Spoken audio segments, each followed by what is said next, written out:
Hi, friends. Welcome to Take Two with Jerry and Debbie. I'm Debbie Georgiani, along with Jerry Usher. And you. This is your show, Take Two.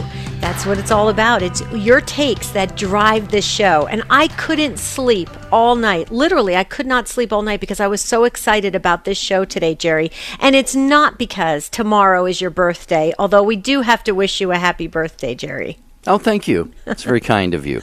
Well, since we're not live tomorrow, we do the best of tomorrow. We have to celebrate your birthday today. So, dear listeners, please say a prayer thanking God that Jerry Usher was born. I know I will because he's done a lot in Catholic radio and ministry. And so, Jerry, happy early birthday again.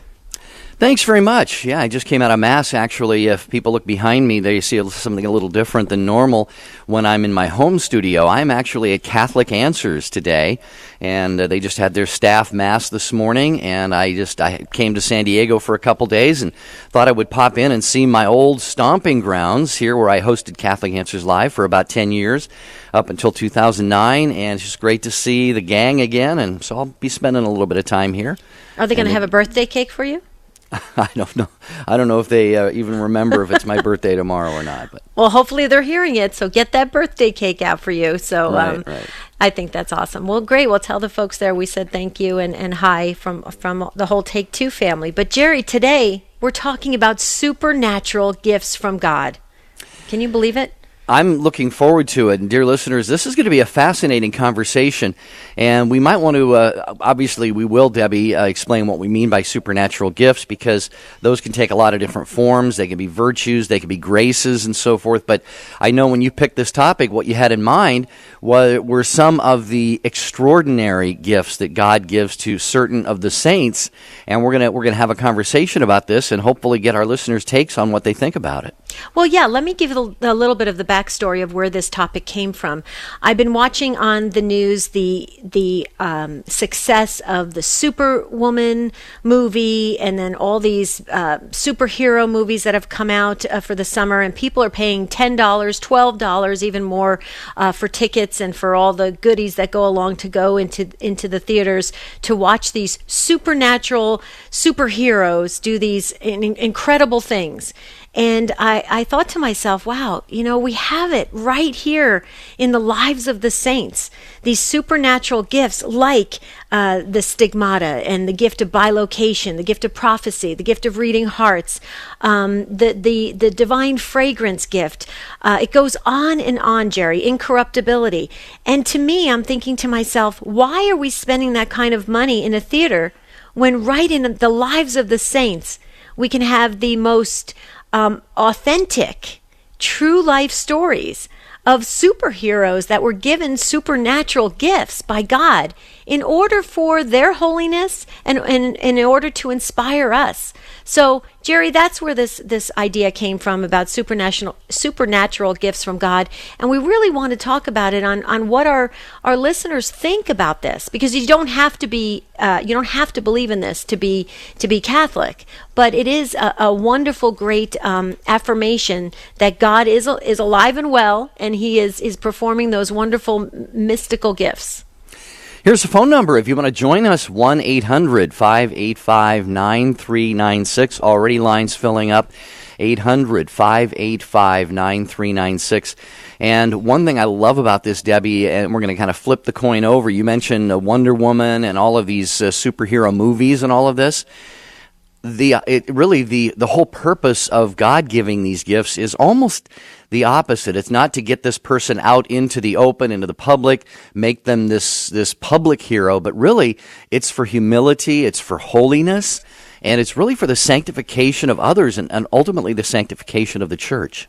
I'm so glad you said that, Jerry, because that's exactly what Padre Pio used to say, that these gifts, because he was given many of the gifts, and he used to say that it's to perfect his soul, and it brings forth more trials and tribulations because it's something that's added on to his journey. in holiness. And Jerry, I'm glad you said that, because you're right. It's the exact flip side of it. But still, it's fascinating. So we want to hear from you, dear listeners. What do you feel about these supernatural gifts from God?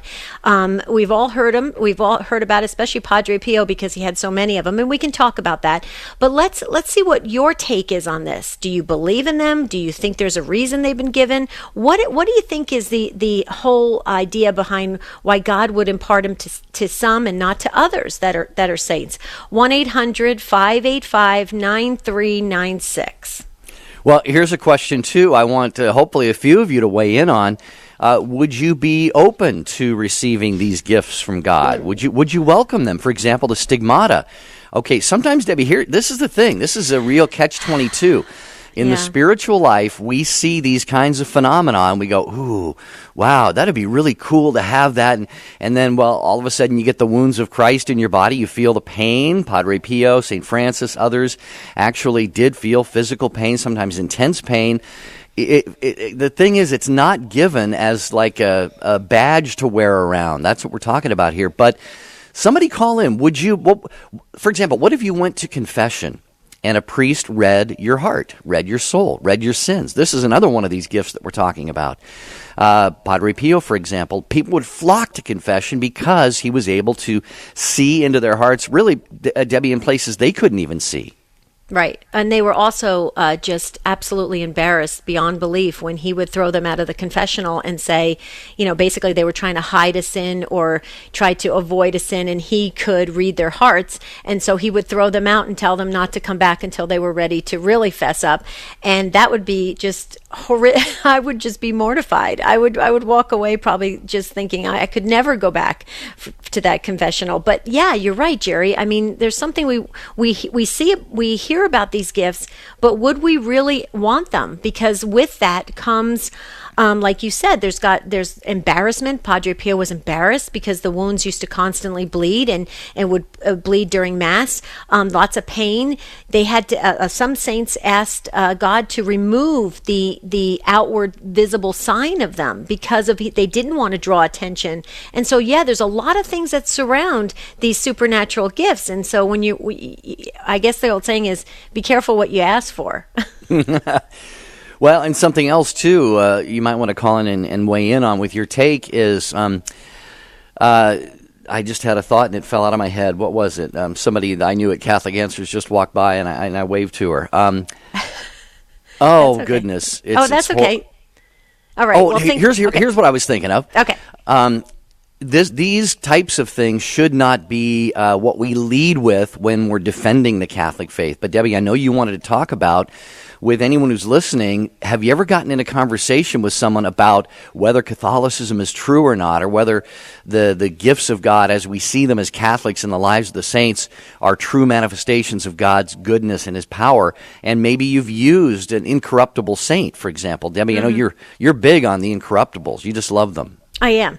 And there's been a lot of, controversy of saying, is it possible that they had some doctoring happening, that made them incorruptible and stuff like that. But when you really look at it, the church is very precise on authenticating all of these gifts that are given. And they go to great lengths to make sure that so many of them are, quote unquote, certified within the church. And that's important. But I do think there's merit in talking about this. So think about it and maybe ask your question or impart your take on this at 1-800-585-9396. When we come back, we're going to go right to the phone. So hurry, call in.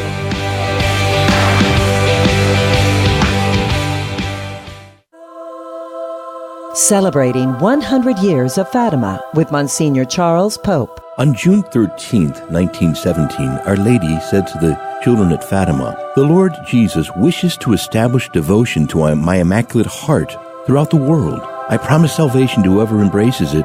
These souls will be dear to God, like flowers put by me to adorn His throne." One of the most beautiful devotions that is the Rosary, and the word Rosary means flowers or roses. And what a beautiful thought that we, if you will, that the Lord Himself indicates through Our Lady, that how pleased He is with devotion to His mother's heart, and that we become like flowers put before Him. how pleased our Lord is. He is happy that we're devoted to His mother, and He asks us to stay close to her heart so that she can lead us ever more deeply to His sacred heart. Join EWTN as we celebrate the 100th anniversary of Fatima. Visit EWTN.com/Fatima.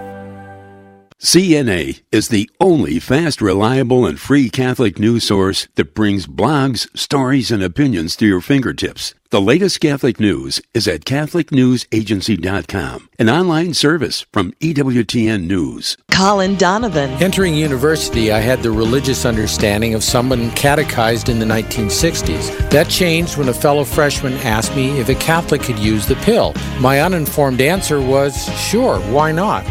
I then went and read Pope Paul VI's encyclical Humanae Vitae and concluded, this is truth. I've never looked back in my love of our Catholic faith since. Open Line with Colin Donovan, Friday, 3 p.m. Eastern on EWTN Radio.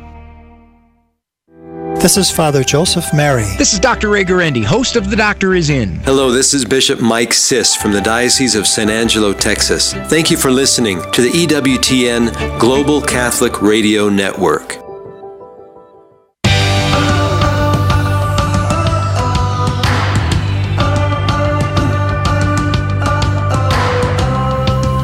Always great to have you with us on Take Two with Jerry and Debbie. And the only thing better than having you listen would be to have you on the phone with us and sharing your take, your comment, your insights on our conversation today. And what we're talking about are supernatural gifts that are sometimes known as things like incorruptibility. Well, what is that? That is when a saint dies and may or may not be canonized at the time. Maybe they become canonized later, but perhaps the body is exhumed and they realize that the body has not decayed. That is a form of, certainly a sign of blessing and grace from God in that particular way. What are some of the other supernatural gifts? We talk about stigmata. That just comes from, that's kind of, if I understand it right, plural for signs or marks. Mm-hmm. And they're the marks of Jesus' passion on the body of a human person. Bilocation.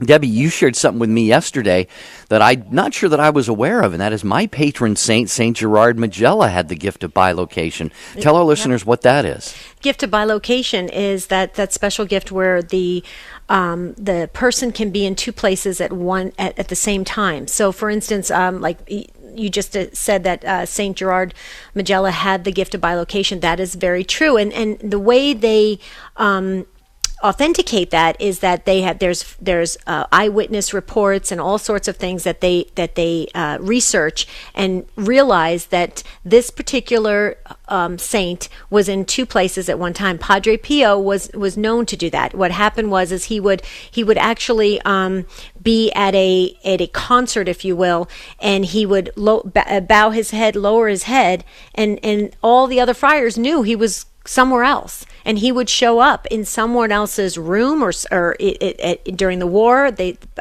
fighter pilots said they saw him in the air protecting San Giovanni Rotondo. I mean, you're talking, it's a very unique gift. You talk about supernatural, wow, to be in two places at one time. But yeah, I didn't realize that about St. Gerard. I just found that out yesterday, and that's pretty cool. That just goes to show that that's another additional gift that these saints were given. All right, we're getting set to go to your calls. Thank you for those who have dialed in. We got a line or two open at 1-800-585-9396. Have you heard about this before? Maybe this is a brand new conversation for you. Let's have a chat about it, because again, this is not maybe the meat and potatoes of our faith as Catholics, but it's certainly a wonderful, it's a beautiful part of our faith, the gifts that God gives many of the men and women who follow Him very closely. 1-800-585-9396. Okay, Flavia in El Paso, Texas, listening on EWTN.com. You are first. Welcome to Take Two with Jerry and Debbie. Hello, Flavia? Hi, it's Flavia. How are you? Flavia, Happy okay, birthday, good. Jerry. Oh, thanks. You're so kind. I just wanted to comment on Padre Pio's gifts. I mean, he certainly had so many of them and has been such an inspiration to so many of us. But I was thinking how wonderful it would be. It would be very embarrassing, yes, but at the same time, how beautiful it would be to go to confession with somebody like him, because then you don't forget anything, and he scrubs the soul to the core. So, I mean, if you would never doubt that you were in a state of grace once you left there, if you went through everything with him. But I think his gift of bilocation is definitely something else. His stigmata, everything he went through, I don't know that anybody would really wish to have those gifts with everything that he went through, but it showed his humility and his charity and his willingness to accept the will of God and to resign himself to what was to come, even with all that. But we had a priest friend of ours. He still to this day carries a relic of his, because when he was going to be born, apparently they told his mother that he was going to have problems, and a friend of his mother's went to Italy and actually got to go to confession to him, and she stole a hot water bottle or something that he had, because she knew of his holiness, but of course he knew she did it, and he said, "You could have just asked me for it." So she came home and cut it up into little pieces and put them in little pieces of cloth and gave them to women that were having difficult pregnancies. And I asked Father later, I said, "How many times has this relic failed you?" And he said, "Never." Never. So I just wanted to share that. Well, Flavia, I can listen to that all day long, because Padre Pio is my go-to saint. I actually am staring at 2 pictures of him right here in my office, and I just absolutely love everything about him, and exactly what you just said: his humility, his obedience, his ability to adopt other souls and to make them his spiritual sons and daughters, so that he could get them to heaven. It is just. It's amazing what that man endured and what he still does in our lives, like you were just sharing with the priest that carries the relics. And I think, Flavia, what do you think about this? I want to ask you this, and Jerry, let me ask you this question. So he had all these supernatural gifts. He had the gift of bilocation, stigmata, gift of prophecy. He had reading hearts. He had the divine fragrance. The wounds of Christ didn't smell like blood. They smelt like they smelt really good. They smelt nice. He had it goes on and on. Okay, he was given so many of them. Why do you think? I'm just curious on this. Why do you think God singled him out and gave him not just one gift, but many gifts? That always fascinates me. Well, I just want to hear your guys' take on it. What do you think? Flavia? Well, probably because of his willingness to accept these gifts, and for me, he's so amazing in the sense too.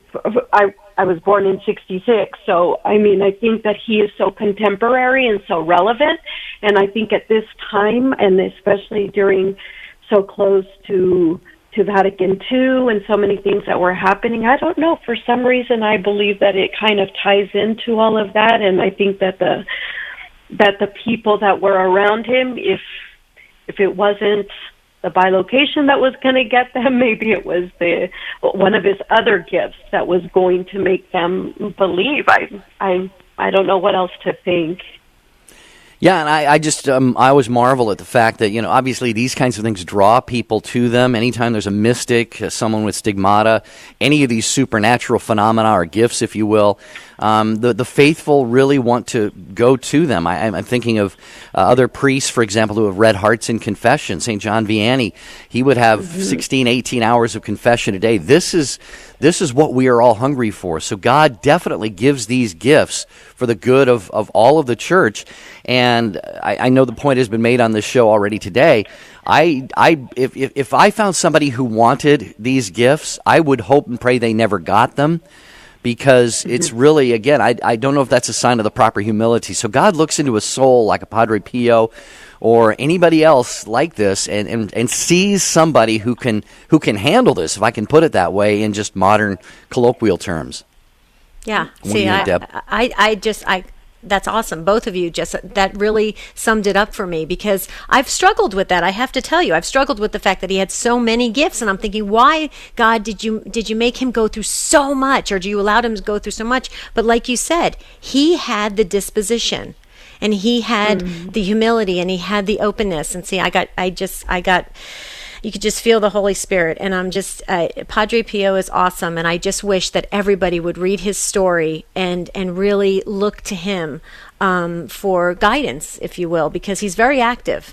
And I think because so many people have seen, I mean, I think that so many people do know about him. Maybe it is because, once again, because of so many of the gifts that he had, and regardless of what he went through, he accepted it with humility, and it was so what a difficult life, but what a beautiful life. And Saint John Vianney, like Jerry mentioned, I mean, he's one of my absolute favorites as well. And once again, I mean, to have these fights with the devil, but I think in a world that we live in now with so much magic and this and that, I mean, that's where I get kind of, it's so hard for people to believe that this has really happened, but then they want to see all the illusions that are just that, illusions. And here we have something that is very real. But I think we're blessed. We're very blessed to have the understanding of what this is, and for God to show it to us. We are. Yeah, and something else, Flavia, what you just reminded me, Debbie, you and I have to cover before we end this episode of the show today, is the fact that Satan actually can counterfeit these gifts. I mean, the That's church, right. As you already made the point, the church looks very rigorously into these gifts, and they're tested very, very carefully, because they could be counterfeits, and we can talk about that as well. But Flavia, thank you so much. Bless you. Have a wonderful weekend there in El Paso, and keep listening to Take Two with Jerry and Debbie here on EWTN Radio. Joan is next, driving through New York. Joan, thank you for calling Take Two with Jerry and Debbie. How are you? Hello, Joan. Yes, this is me. I'm here. How are you today? Hi. Very good. Thank you for taking my call. Anytime. Okay. So my question is, I have two questions. I'd like to know, I understand that when the church is going over the life of a saint, that they are not really looking at the supernatural gifts, that the supernatural gifts are not really a true sign of whether a person is a saint, but rather their heroic virtue. Is that true? And then my second question is, does the saint himself who's experiencing these gifts, do they have control over them? Do they realize what's happening? Do they can they use it at will? And is their experience of God very different from ours? Do they know God better than we do? Can you answer those questions, please? Okay, Jerry, do you want to go first, or do you want me to go first? Well, why don't you take, okay. There were about three different, I think there were about three good questions there. Okay, so it's my understanding, Joan, that when the church is looking into canonizing a step, having a holy man or woman become a saint, canonizing a person, they look at the miracles that are performed with the intercession of that person. Okay, so that's used to as the criteria for canonization.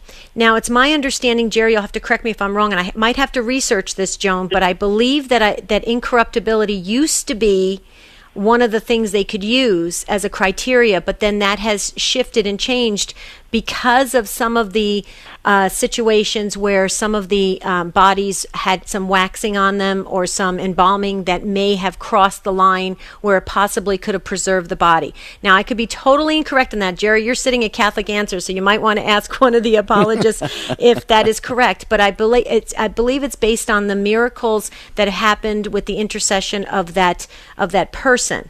That's question number one. Jerry, did you want to add to that first question? Go ahead, Joan. Were you going to comment on that first?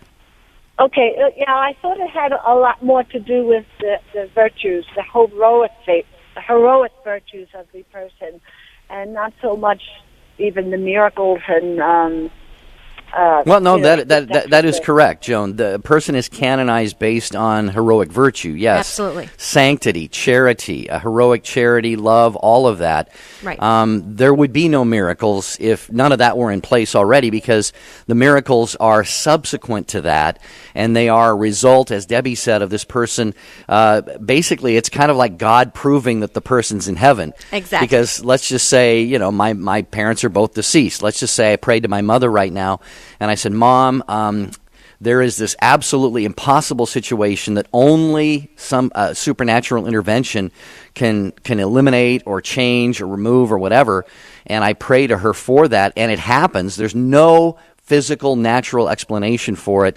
Then that is, again, it's more or less a proof after the fact of the person being in heaven, and they're in heaven only because of their heroic virtue and charity and so forth. So I don't know if that helps, Joan. You had a couple other questions, but we are coming up on this hard break here, so we will keep it right here for just a minute and get back to you, Joan. If you can hold during the break, we've got Maria on the line, and line open at 1-800-585-9396. Debbie, fascinating conversation so far. Absolutely. We're all learning. We're all growing. We want you to weigh in on it. 1-800-585-9396. This is your show, Take Two with Jerry and Debbie. We're talking about the supernatural gifts from God today, so please join us.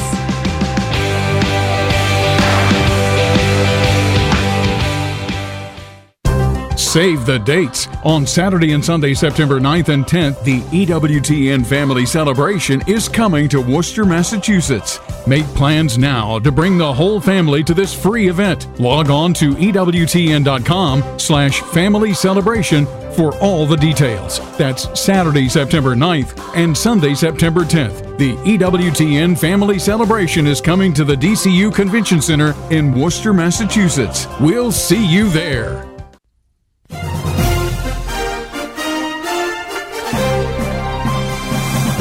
Hello, I'm Alvy, the King of Priests for Life with Pro-Life Update. As we prepare to celebrate Independence Day, we should reflect on what our founding fathers did when they established this nation. Their concept of liberty was rooted in dependence upon God. The founders held that it is only when God is seen as the source of our right to life can that right be secure from tyrannical governments who would threaten it. That is why the Declaration of Independence says that the right to life is bestowed by the Creator, and that governments exist to secure that right. Can anything be more American than to work to restore this foundation of our government and to secure the right to life? Let us be fearless and unashamed to say we are pro-life, and to teach others that our American independence demands it. I'm Alvy the King on the EWTN Global Catholic Radio Network. The wisdom of Mother Angelica. You know, I have never seen women who want to be equal absolutely degrading themselves. And yet the media degrades your nature, your beauty as a woman, your goodness. Let us pray at some point our dear Lord touches their hearts. For more information on Mother Angelica, visit Religious Catalog at EWTNRC.com.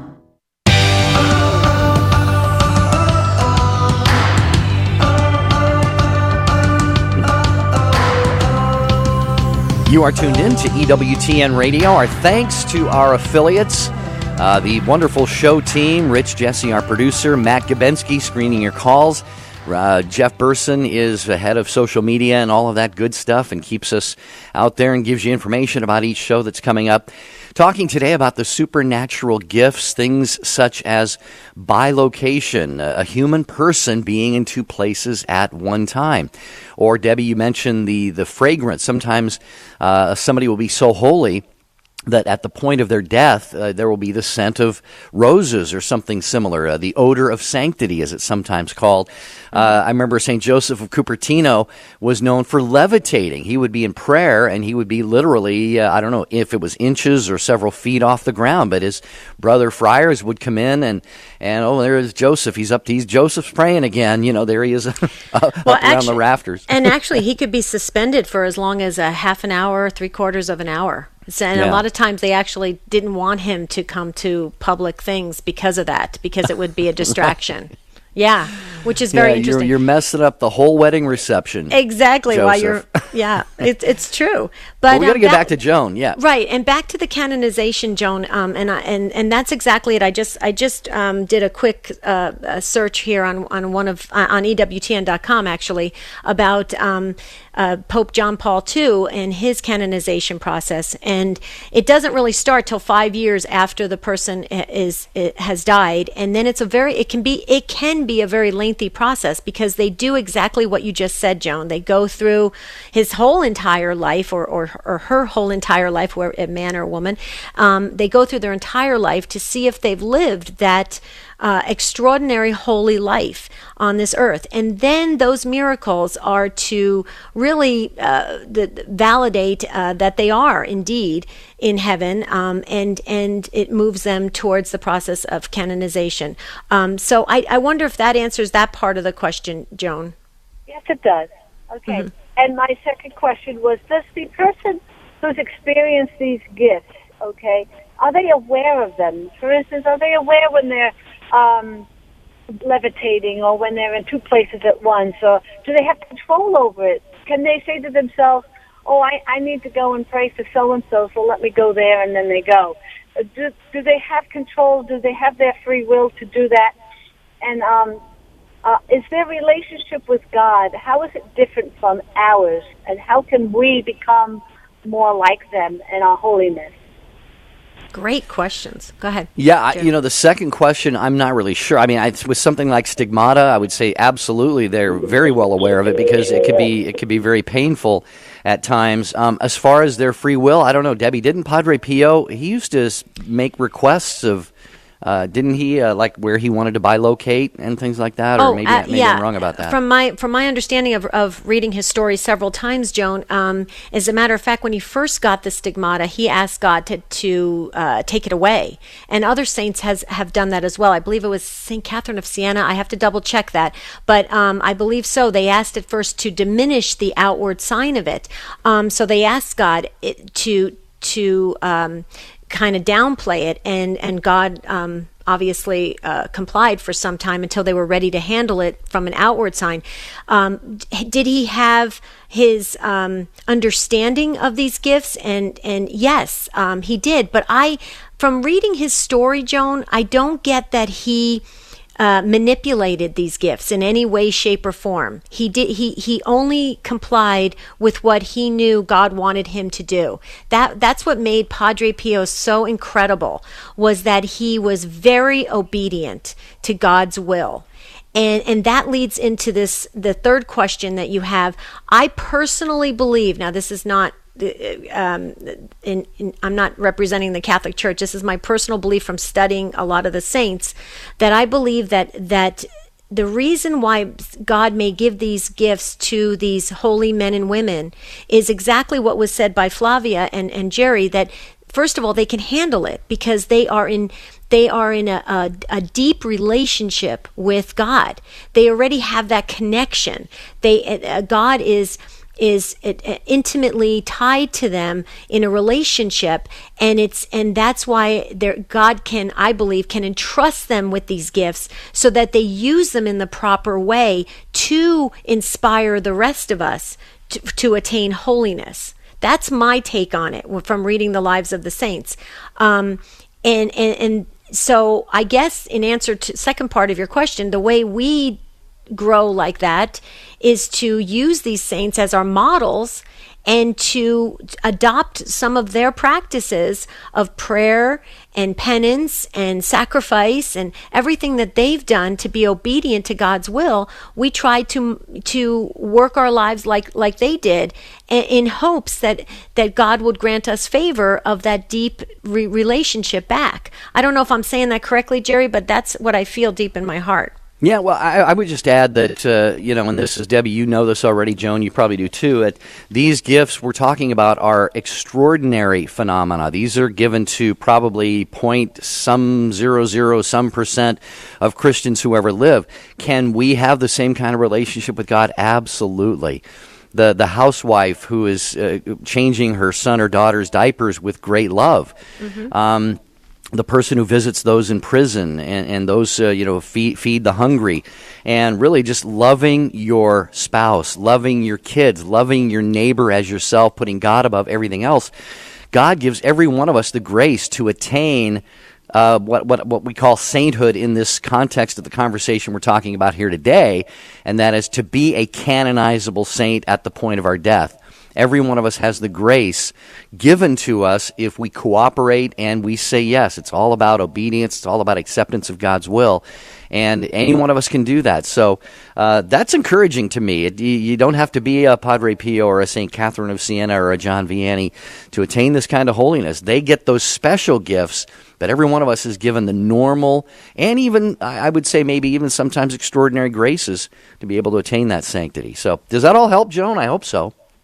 Tremendously. Thank you so much. Awesome. Thank you. Oh, and you got a happy birthday, Jerry, from Joan. Thank you, Joan. Oh, thank you, Joan. Yeah, Bless I don't you. know if you heard that. Yeah, drive safely through New York. You're driving through New York, Joan. God bless you. Have a beautiful weekend. Okay, next up is Maria, who's been waiting so patiently in Seattle, Washington, listening on Sirius XM 130. Hi, Maria. Welcome to Take Two with Jerry and Debbie. Happy birthday, Jerry, and hi, Jerry and Debbie. Hi, thanks, Maria. You're got the same birthday as Canada. Oh, that's right, yeah. Oh, I didn't know that. They call it Boxing Day, I think, or something. No, they don't call it Canada Day. Oh, Canada Day. Boxing Day is like the day after Christmas or something like that. Yeah, that's St. Stephen's Day, when Boxing Day. That's right. Yeah, it's December 26th. Okay.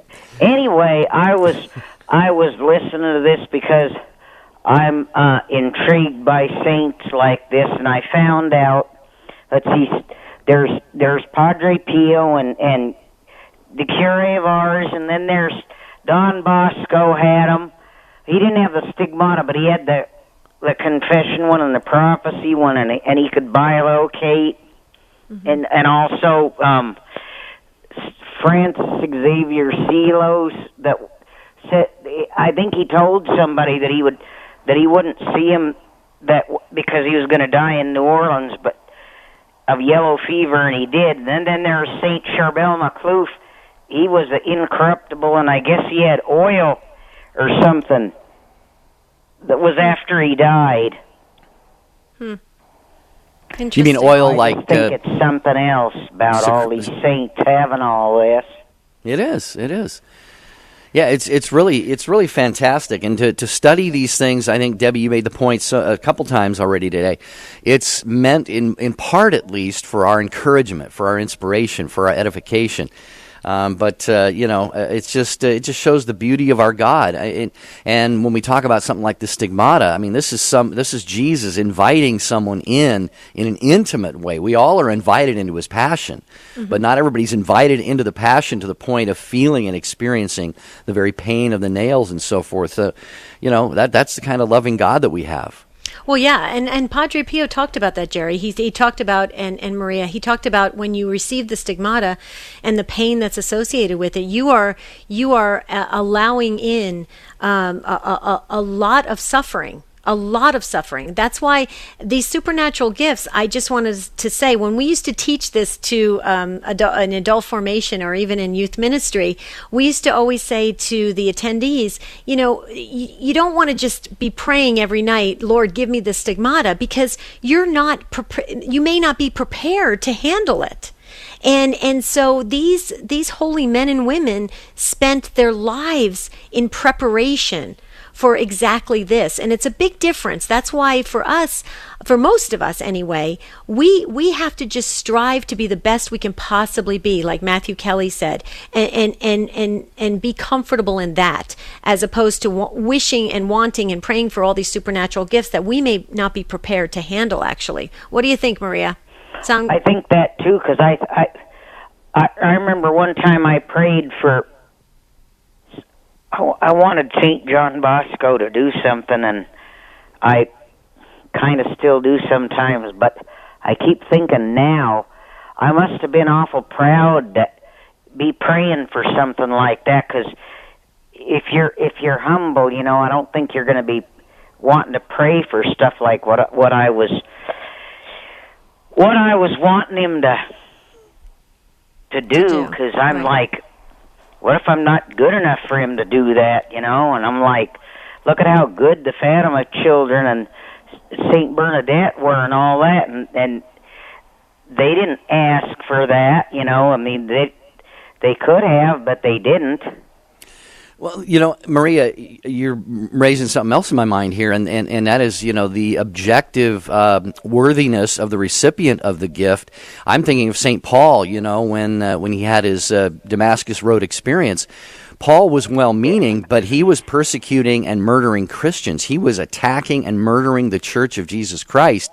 So if you look at, you know, was he a good person, quote unquote? Was he a good candidate for Jesus to appear to and convert and give an amazing gift to, and all the other gifts he gave? Well, maybe not. So, yeah, it's not always so much, you know, are we a good person? Do we deserve what we're praying for? But just always saying, Lord, thy will be done. Then I think we've got it covered. Right. I agree. Maria, thank you so much. God bless you for calling in. We sure do appreciate it. And thanks for wishing Jerry and singing to Jerry for his happy birthday. Because I'm glad you did it, Maria, and I didn't have to sing. So thank you, Maria. God bless you. Thank you indeed. 1-800-585-9396. Got to just make a quick mention of one of the ways that you can catch EWTN, and that is with Apple TV. It's kind of like Roku, one of these little boxes. Debbie, do you have it? I have. No. I had Apple TV a number of years ago. But yeah, EWTN is on Apple TV. It's a device that allows you to stream EWTN to your television. Really easy with technology today. So check that out, folks. If you operate an Apple computer, you can just hook that device right up to your computer and your TV with an internet connection. There you go. Very cool. Real quickly, it was Catherine of Siena that asked God to take through humility. She wanted to take away the visible signs of the stigmata, and God complied for a while. So it was St. Catherine of Siena. And the other thing, too, I just want to bring up, Jerry, there's thousands of canonized saints in the Catholic Church, thousands. And I believe there's less than 100 of those canonized saints that had the stigmata. So this is a good, I just want to put it in perspective. You can become a saint without having these supernatural gifts, these visible signs, okay? But these visible signs are to help us, or maybe even to encourage us to want to strive for a sense of holiness. Maybe that's it. And so I just wanted to put that into perspective, that you don't have to have these extraordinary gifts in order to be a saint. Okay, Catherine, Youngstown, Ohio. Listening on Living Bread Radio. You've been waiting so patiently. Welcome to Take Two with Jerry and Debbie. Hi, Catherine. Well, hello. I'm just calling because I wanted to mention, along with many other people today, Padre Pio, simply because there's many personal things that I could share, but I thought, why don't I try to come up with something that would be general interest and encouragement about Padre Pio, and simply that some years ago, I was truly, Debbie and Jerry, I was against the wall, physically, spiritually, in every possible way. And I asked Padre Pio to help me, and for me to know for certain that he had taken me on as his spiritual child. And I was gifted with a little house to live in that is literally called Casa San Padre Pio, the house of Padre Pio, and it's a tiny cottage. I rent it. It's a great grace, and I'm able to attend 24-hour adoration as a result of that. And since moving into this little house that's dedicated to him, I have experienced the fact that not only did he take me on as a spiritual child, but he has taken on my blood family. And then I discovered, about a year ago, that he actually said during his life, I will not only take you on as my spiritual child, but I will take on your family, if I adopt you spiritually. Right. That's what will happen. I read that as well, Catherine, and also I read that he would not enter into the pearly gates until all his spiritual sons and daughters entered in. Did you ever hear that? Debbie, that still, when I think of that, it brings tears to my eyes. Me too. And I did hear that recently, that he will wait at the gates until they're all in. Yeah. And my question for you and Jerry would be, is it still possible after his death for people to be taken on, to be adopted by him spiritually? That would be my question today. I would say more so than ever. I agree. Because he is more alive now, more aware. He is more powerful, and the power. Let's be very clear about this. It all comes in and through Jesus Christ. Christ chooses to share His gifts with His family, and so I would say, Catherine, absolutely, Padre Pio is probably now better positioned. Not that he was badly positioned when he was living on Earth, but I'd say he's in a really good place to take people on right now. Yeah, and who was it? Saint Therese of Lisieux used to say that she'll do more good in heaven. I'm going to spend my heaven doing good on earth. Good on earth. Exactly, well, yes. Yeah, that's true. Well, Catherine, you feeling as though you're the spiritual daughter of Padre Pio, you're blessed. That's awesome. I mean, it's a wonderful thing. But what's great about what you just did, Catherine, is you now shared with the rest of the world, and you encouraged others to reach out and ask for the intercession of our saints who are there to help us get to heaven. And I pray that our children do that, because right now they're just, some of them are floundering, not knowing who to go to. Well, we have the saints to go to, and they're active. So thank you for sharing that, Catherine. Could I ask one more question? And I wouldn't need to stay on the line. I'd be happy to listen to it, after you hang up. Do you have a sense that the extraordinary gifts of the saints you've mentioned this morning on the show, are those primarily for the mystical body of Christ, or would they be for that individual, or both, or how does that work? Yeah, I think we touched upon that a little bit earlier, Catherine. I think it would definitely be, the answer would be both and. Mm-hmm. Yeah, Debbie, you made the point that it really could be for an individual sanctification.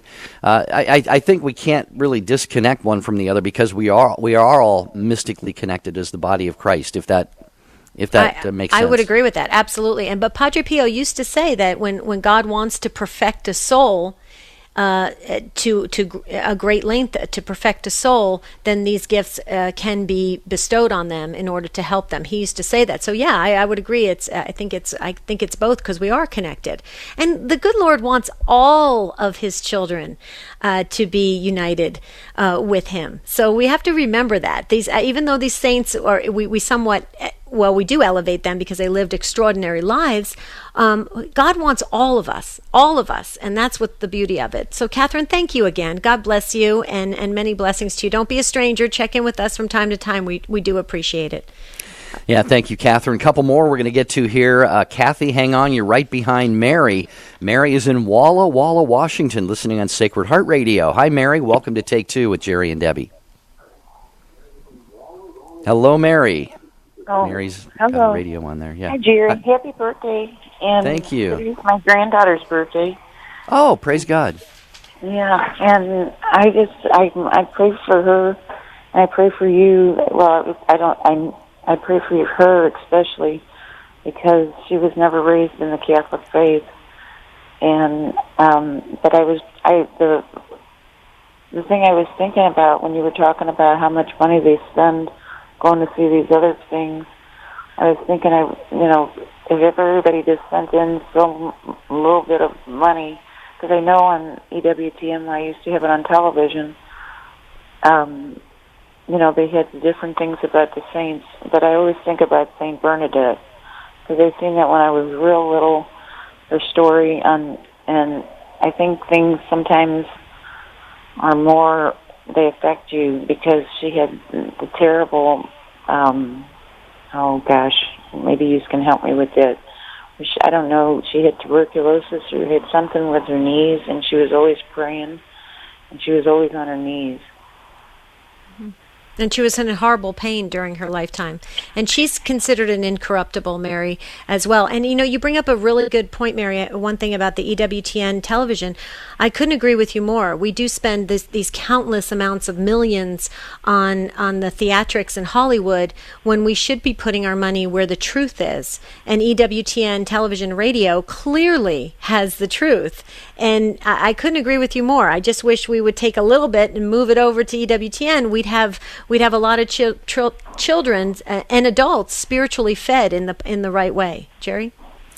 Yeah, no, I agree completely. And Saint Bernadette is just a beautiful, beautiful example of humility. She came out of poverty. She was very sickly, had illnesses and so forth. And this is the thing that we talked about earlier on, Debbie, in the show, and Mary. That these are God will allow to the soul who is willing to receive it and offer it back to Him. He will allow great suffering, and it's a beautiful thing. I can only imagine how much better off I am spiritually because maybe one of these saints at some point 100 years ago, 500 years ago, prayed for me or offered up their suffering for those of us who are going to be living today in 2017. Right. Who knows? That's right. Absolutely, because God stands outside of time, so it's very important. The other thing, too, Mary, you brought up, too, and I just wanted to add because there's been some other comments that have come in about the supernatural gifts.